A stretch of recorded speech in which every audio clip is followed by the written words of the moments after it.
You could say with some authority that the loss of our common set of shared values is the fault of the media, the press, and our politicians.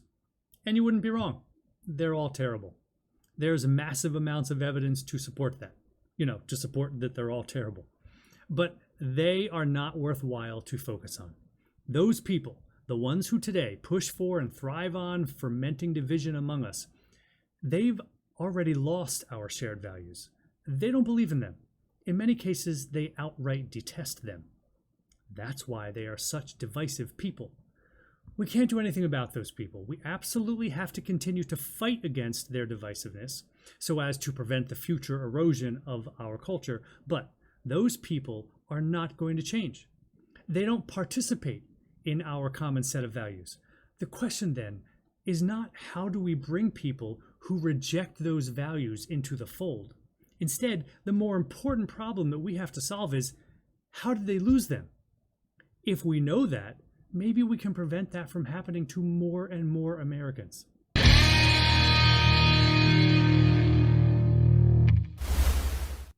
The people who are fostering division right now, and we all know who they are, how did they lose these values? I think the answer is kind of obvious. Now, I'm a public school teacher, so what I'm going to say is probably going to piss off basically everyone I've ever met in my life. But I don't think they lost them per se, as much as they never learned them in the first place. Our shared American values were never inculcated in them in school. They grew up without them as a foundation. The public education system has been churning out generation after generation of citizens who are at best ignorant of those values and at worst actively reject them. We have literally, with our own money and willful approval, have been mass producing generations of citizens who are lost in their own country. Generations of citizens who have no ability to unite and have no desire to unite because they have not been given anything to unite around.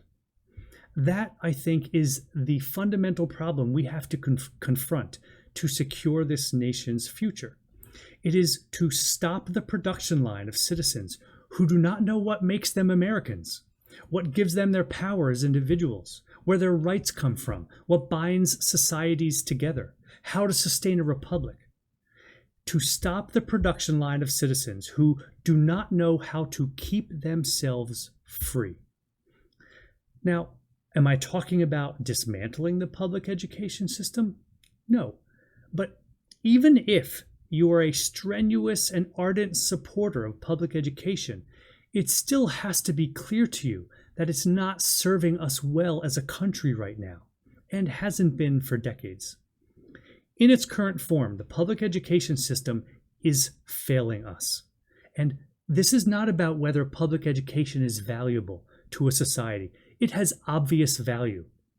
It's about, if it is going to exist, what form should it take? What role is it going to play in the country? Because the role it's playing now is not helping. And we need to change that.